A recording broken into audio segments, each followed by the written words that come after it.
And welcome, Star Wars fans, to the Jedi Sith Symposium. I'm here today. This is Jay Sandlin, also known as Sandcrawler. You can check me out, of course, on the Jedi Library, Sith Library, and Retro Star Wars pages that we all know and love. Find me on Twitter at JSandlinWriter. And my book, Outbreak Mutiny, Alternate History with Superheroes, is available now on Amazon.com. 99-cent ebook and paperback available through Prime as well. But we're not here to talk about that today. We're here to discuss a topic that has been a heavy debate, and that is the parentage of Rey. A lot of people talking about that after The Force Awakens. Let's introduce our panelists today. First, we're going to have Brian. Introduce yourself. Good Tell evening, us where folks. you're from. Yeah, sorry. My name is Brian Karasik. I'm also with the Sith Library. You can find me posting as Darth Korosis there. You can also see me online at channelstarwars.com. All right. And then we got Ryan. Same for you. Yes, my name's Ryan. I'm in Scotland, Glasgow, and it's currently after midnight here, so I'm kind of falling asleep, but I'm doing my best. You will find me on the Jedi Library as Alrun, or as I sometimes put down, Temple Master Alrun, but that's just a thing I do sometimes, so just ignore it. It's a well-deserved honorific. All right, Okay, so then. we are going to present our theories on Rey's parentage. I'm going to flip a coin, and we will give 3 minutes to the winner to talk first, and then the other one will have about a minute or two to rebut. All right, flipping the coin now, and it lands on Karasik. So, Karasik, what point will you be explaining in your allotted time? I will be putting forth the notion that Rey is unrelated to any existing character in Star Wars. All right, we're going to give you about 3.5 minutes, and go. Thank you very much. Well, if we all put our heads together and think very hard, I think we can come up with one or two Force users we've known already in the saga who are neither a Skywalker nor related to one. And I think that Rey is one of these. The reason I think this, the most common theory is that Rey is a Skywalker, particularly Luke's daughter. I don't agree, and the only reason I don't agree is largely due to meta reasons, as it were. I think that it would be foolish of Disney to purchase Lucasfilm and follow the most shocking revelation in sci-fi history, that of Luke's parentage. Why follow that with the most obvious, predictable, boring revelation? Imagine if in 1980 we learned that Vader was Luke's father and we all collectively screamed at the screen, yeah, we know, we've known for 2 years. It's just bad storytelling. I prefer my Star Wars movies to be surprising. I prefer my story twists to be twists. I just don't want to go into the movie already knowing. Now, additionally, this is supported by the notion that they have pointed so hard at her being Luke Skywalker's daughter with the musical stings. Whenever we encounter her, we hear a little bit of Luke's theme. They say the lightsaber calls to her. Hey, for all we know, that lightsaber has been calling to anybody who could listen for the last 30 years. She's just the first one able to sense it. I don't buy it. Another theory that I've seen posited out there is that she's a Kenobi. I disagree with this largely because she's too young. We would have to skip a generation. She'd have to be a Kenobi granddaughter. That would also require that Kenobi abandon absolutely everything that he holds dear about the Jedi Order. And we see in the comic books and in the now legendary books that Kenobi, even in Tatooine, remained true to the Jedi teachings. On his own, he lived out there protecting Luke for decades, and he did nothing that he wouldn't have done in the Jedi Order. I just don't see him consummating a physical relationship with anyone, especially since we see the only woman he would have consummated one with die, childless, in the Clone Wars. So unless he sometimes hooked up with Satine Kryze while a Jedi, and that child has been in suspended animation, I just don't see that it's supported that there would be any sort of offspring of the Kenobi line. I find most distasteful the notion that Rey is a Palpatine. I don't know if you guys have seen this out there, but Palpatine himself has demonstrated absolutely no indication that he has any interest in a physical relationship, much less a romantic relationship. Even in Legends in Darth Plagueis, when he's a young college student, we meet him on Naboo, women are throwing themselves at him at dinner parties, and he completely dismisses them, absolutely no interest. It's not going to happen. The only other option I've seen is that she's a reincarnation of Anakin Skywalker, at which point we're no longer watching science fiction, we're watching fantasy. I don't see it happening. I wouldn't support it. So, In summation, I believe that Rey is a wild talent occurring on her own and unrelated to any existing character. I hope that, largely because, as I say, I like my characters to be a surprise, and I just don't want to see 3 movies of everybody's cousins and daughters and children fighting. It makes the galaxy seem smaller, it makes the story seem duller, and it makes the entire thing just seem more predictable. All right, very well said, Karasik. I think that was great. Now, Ryan, would you like to take a minute to respond to anything he said, or would you like to present your theory? Well, most of what he said I agree with. I don't think Palpatine. I really don't think that the Palpatine angle is workable because, as was mentioned, Palpatine. I think Palpatine was too selfish, basically, and all he was interested in was him and what he could get. The Luke Skywalker, no, because like Obi-Wan, I think Luke Skywalker would be too focused on the Jedi Order and too busy trying to reinstate and build the Jedi Order again after its destruction during the Galactic era. So I think, quite apart from the fact that he wouldn't be predisposed to do it, he quite possibly never had the time because he was too busy. So I think these are 2 factors that, for me, say that Luke is just not workable. So the Palpatine, the Luke, Obi-Wan. Well, here's where I differ slightly. It's mentioned that Obi-Wan was committed to the Order. Yeah, and I understand where it comes from that he's committed to the Order and the only person he loved died. 15 seconds. All the other things. But I think there is a possibility there. He could, through the theory that I read, that he's got a clone or he's been cloned.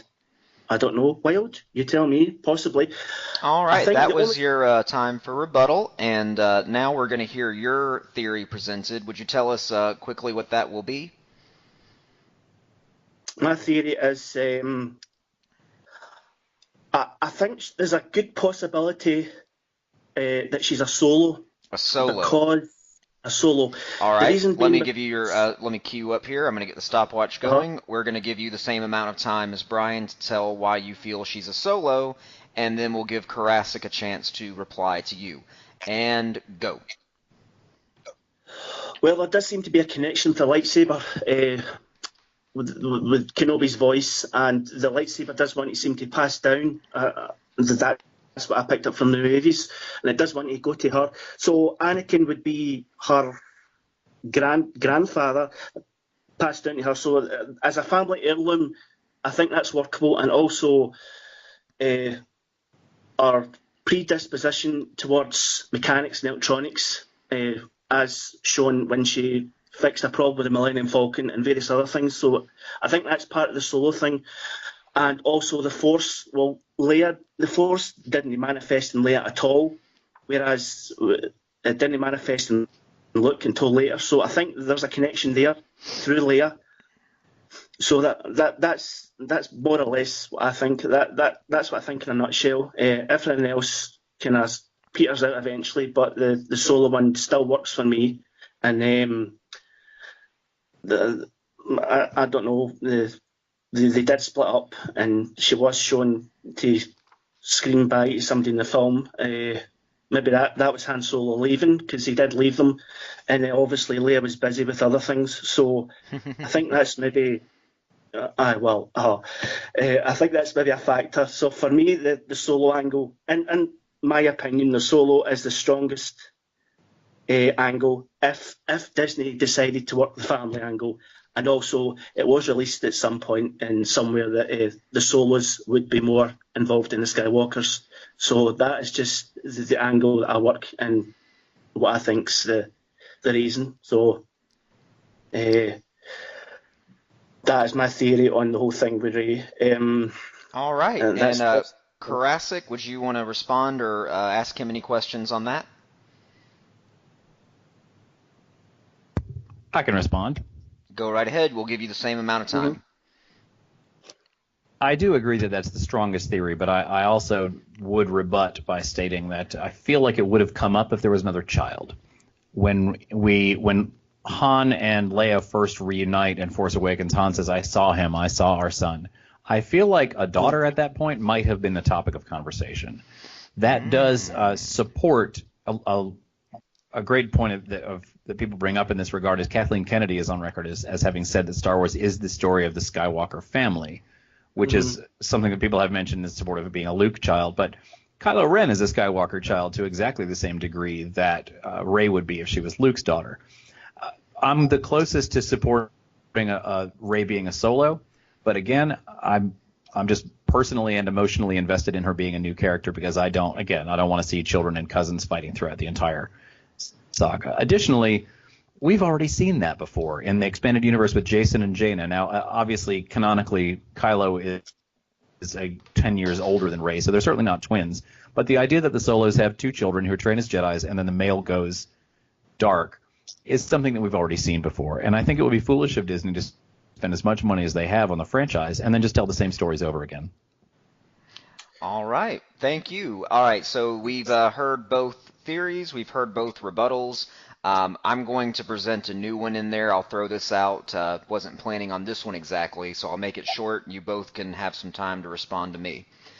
We've talked about the timeline. The Force Awakens is 34 years after Star Wars A New Hope, after the Battle of Yavin. Kylo is thought to be born about 5 years after Return of the Jedi.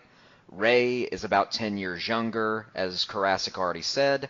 So Rey being 19 in The Force Awakens would put Kylo late 20s. We estimate that Kylo went bad and slaughtered the Jedi with his Knights of Ren anywhere from 5 to 10 years before. We saw Rey in the flashback. She could have been anywhere from 6 to 9 years old when we saw her left on Jakku. That fits the timeline pretty well for Kylo's slaughter of the Jedi with the Knights of Ren. If she was a Skywalker, back to Luke, she could have been there on the Academy up to that point until she was about that age. But then you have the slaughter at the Temple. We know very little about it. From the latest Last Jedi trailer, when we see what appears to be flashbacks of it, it's almost as if Luke arrives and falls to his knees and finds it that way. And you could also surmise that if Luke had been around, the Knights of Ren would not have picked off the Jedi so easily. Then you have the novelization of The Force Awakens. Rey remembers she was left on Jakku by her parents with a promise, which was, "I'll come back for you, sweetheart, I promise." So is it possible she's still Luke's daughter, but it was Luke's wife, maybe Mara Jade Skywalker, that escaped with her on that ship, made that promise, and left her on Jakku where she had a friend, which frankly that junk dealer looks like a friend that Mara Jade would have from her past as a smuggler. And from there, Mara never made it back to Luke. She died, she was killed by Snoke who probably wanted to find Rey. Would we like to see Mara in the canon again? Luke may not have even known that Rey was alive, and that's why he left her on the planet and never went back for her, I should say, because he didn't know where Mara or his wife went. Either of you can respond to that one at a time. Karasik, you won the coin toss. You can go first.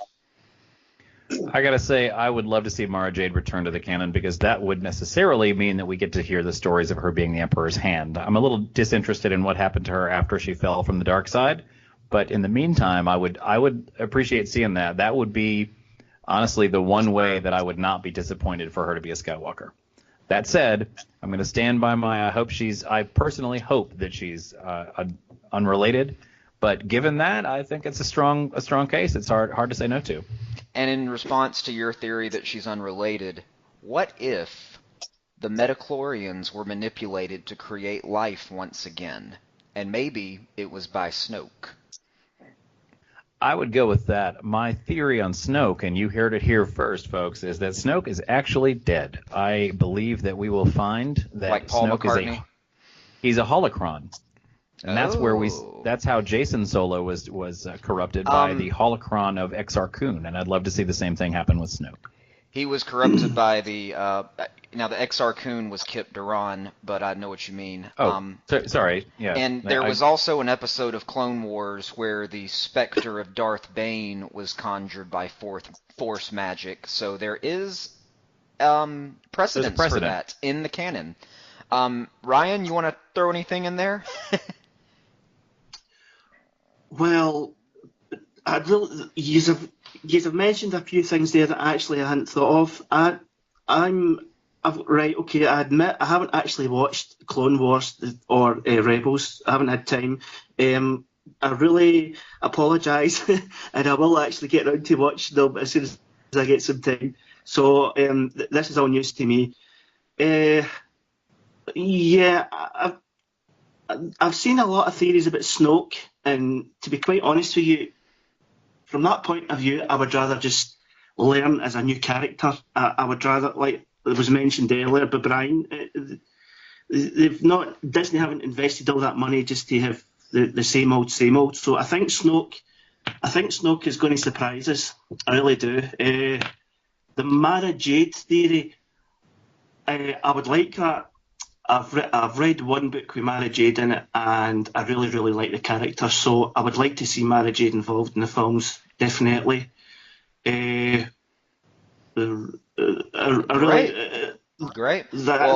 I think we've touched on a good topic for the next video. I think we might meet again at Symposium and discuss Snoke. Does that sound good to everybody?